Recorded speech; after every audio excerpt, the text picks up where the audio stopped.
Justin here from Gains Club, and today I'm going to talk about a topic called self-myofascial release.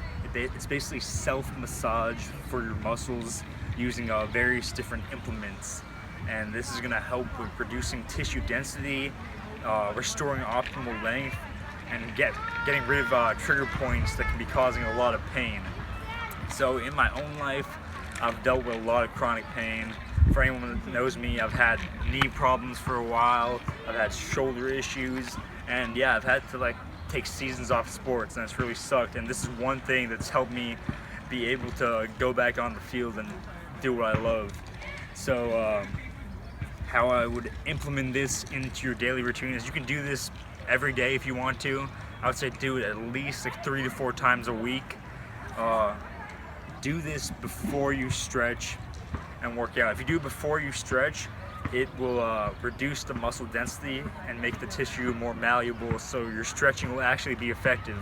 Otherwise, you're stretching something that can't really be stretched. So yeah, for anyone that doesn't really get how muscle tightness actually creates that joint pain, let me show you a little visual demonstration.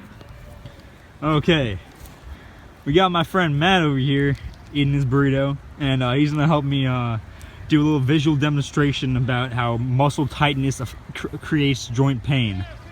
So I got a little rope right here. I'm gonna get this rope around his neck like that, okay?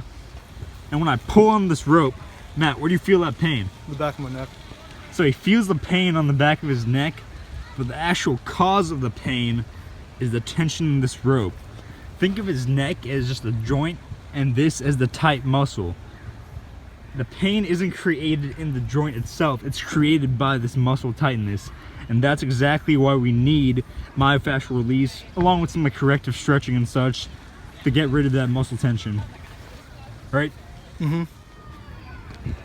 So now I'm going to show you some of the different implements you can use to do self-myofascial release on yourself.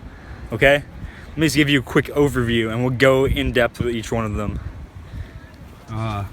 Okay. We got some small balls over here. I think we got a baseball and a couple of lacrosse balls. We got some rolling sticks. You've probably seen those before. We've got foam rollers. These are the most common used device when it comes to self-myofascial release.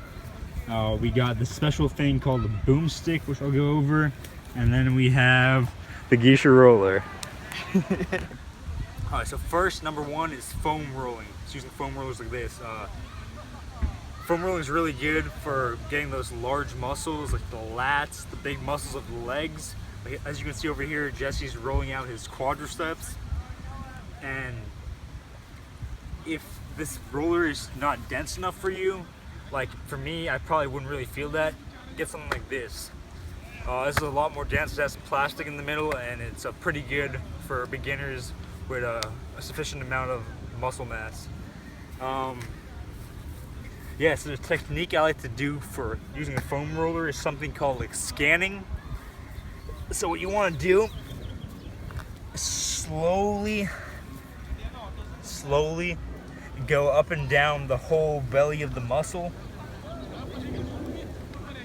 And each pass, I want you to reduce the section you're rolling. So now I'm probably going 3/4 of the whole thing, and then so on, until you narrow it down to that one section that's really tender, that section that's like, oh, that's uncomfortable. I want you to sit on there. You're probably on something called a trigger point, which is this really tight bundle of muscle. And you just want to sit on that for about 30 to 90 seconds and just relax. Take deep breaths and just breathe into it. And yeah, hopefully the muscle will relax. It takes a long time for you to get used to it, but it'll take some practice. Okay, so the next implement is a small ball. You can use a lacrosse ball, baseball, tennis ball, softball. My balls. Okay, sorry for the interruption. So just pick what kind of ball you want to use, and it's really good for targeting smaller muscles, and it can really just pinpoint those trigger points. So Matt over here is going to show you how you can roll your trapezius, a really tight muscle in most people that sit all day, against a wall. But here we have a tree since we're out in the park. So go ahead and show them how you would roll your traps. So this is how I want you to actually roll your traps with a lacrosse ball against the wall. Just kind of lean against the wall. You can completely control the pressure yourself. And yeah, you can see he's getting that upper trap, a tight muscle up here that is tight on basically, I would say, like 80% of people just from sitting all day. So yeah, there we go. So the next implement over here is just the rolling stick. This is a pretty good device because it's really portable and you can get your quads pretty easily by yourself, but you can't really get too many muscles if you're alone. And also another bad thing if you're just doing it by yourself is, as you can see, there's a lot of tension. Like just Matt putting the amount of pressure he needs to roll out his quads, he's getting tight all around his shoulders, his back. It's really hard to just relax into it. So it's really good if you have a good friend who has a rolling stick and can come and do it for you. This way Matt can just completely relax. Alright, so now we're going to go over the advanced tools. I wouldn't recommend these to most beginners. They can help you a lot, but there's also a pretty big chance of injury if you don't know what you're doing. But I'm just going to show you because these are the kind of tools I use now, and you may think I'm crazy for doing it, but the change you see in your tissue from these tools are just insane. They're both made by Kabuki Strength, a company based in Oregon. This is called the Boomstick. It's a 22-pound steel rod, and this is the Geisha roller. It's a 135-pound roller. It's a steel shell filled with concrete. So for both of these, it's best if you have a partner, but you can also manipulate it yourself if you get good enough. So this thing is really good. It's pretty small and portable, even though it's kind of heavy, and it's fantastic for getting rid of trigger points. Like my dick.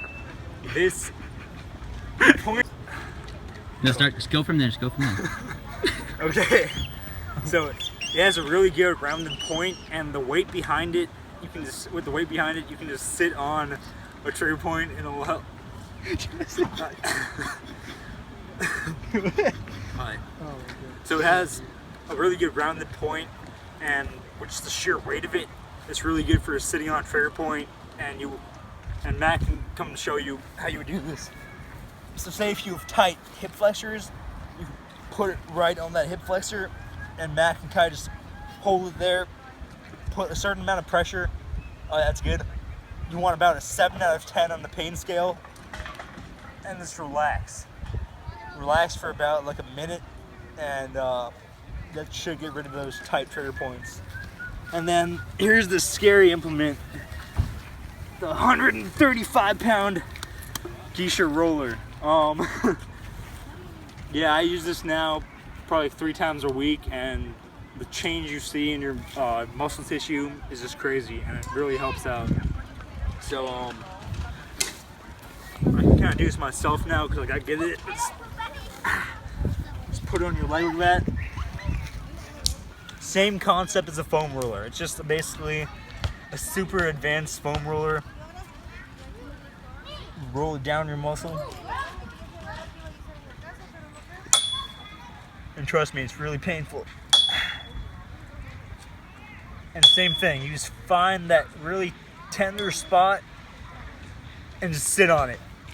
And this is gonna release your muscle hypertonicity much faster than something like a foam roller. But like I said, wait at least like 6 months before you even try using one of these things. I don't want anyone to hurt themselves.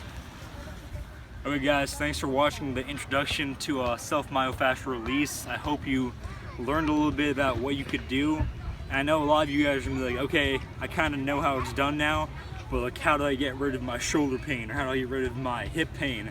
I'm gonna be making more videos in the future showing specific muscles you should target and which of these tools you should use for different pain sites. So hopefully I'll make those soon, and other than that, like the video, leave a comment, subscribe, and the article is in the link in the description. And also thank you to Matt and Jesse for helping me out. Thanks, Matt and Jesse. Turn the camera around. Show yourself. Okay, cool.